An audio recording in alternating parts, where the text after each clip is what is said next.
मौत की सजा। यदि आप मेरे चैनल में नए हो तो मेरे चैनल को सब्सक्राइब करें, शेयर करें और लाइक करें। धन्यवाद। एक समय की बात है, बीजापुर नामक देश के सुल्तान इस्माइल आदिल शाह को ये डर सताने लगा था कि राजा कृष्णदेव उस पर हमला करके उसके देश को जीत सकते हैं। सुल्तान ने कई जगह से सुन रखा था कि राजा कृष्णदेव ने अपने साहस और वीरता से कई देशों को जीतकर अपने राज्य में मिला लिया है। इस बारे में सोचते सोचते सुल्तान के दिमाग में ये ख्याल आया कि अगर उसे अपना देश बचाना है तो राजा कृष्णदेव की हत्या करवानी होगी। सुल्तान ये काम तेनालीराम के एक करीबी दोस्त कनकराजू को सौंपता है और उसे भारी इनाम देने का लालच भी देता है। इसके बाद कनकराजू राजा के हत्या की योजना बनाकर तेनालीराम से मिलने पहुंच जाता है।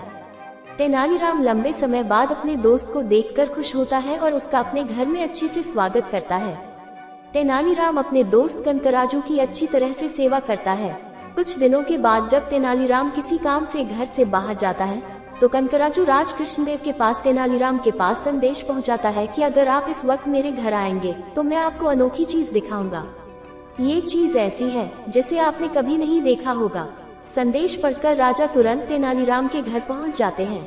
घर के अंदर जाते समय राज कृष्णदेव अपने साथ कोई हथियार नहीं लेकर जाते और सिपाहियों को भी बाहर ही रुकने का आदेश देते हैं।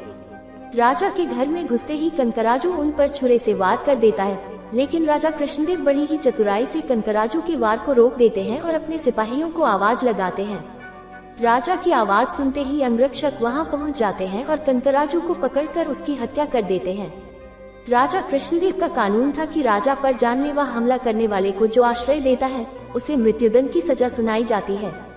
इसलिए तेनालीराम को भी मौत की सजा सुनाई जाती है। मृत्युदंड मिलने के बाद तेनालीराम राजा से माफी की गुहार लगाता है, लेकिन राजा कृष्णदेव कहते हैं, तेनालीराम, मैं तुम्हारे लिए राज्य के नियम नहीं बदल सकता।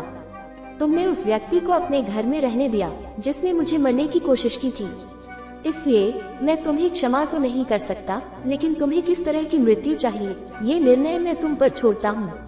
इतना सुनते ही तेनालीराम कहता है, महाराज, मुझे बुढ़ापे की मौत चाहिए। ये सुनकर सभी हैरान हो गए और राजा कृष्णदेव हंसते हुए कहते हैं, तेनालीराम, तुम अपनी समझदारी से फिर बच गए। कहानी से सीख, चाहे जितनी बड़ी मुश्किल की घड़ी हो, लेकिन अगर समझदारी से काम लिया जाए तो हर समस्या का हल निकल सकता है। तेनालीराम ने भी ऐसा ही किया। सामने मौत नजर आते हुए भी उसने दिमाग से काम लिया और अपनी जान बचाई। पूरी कहानी सुनने के लिए धन्यवाद।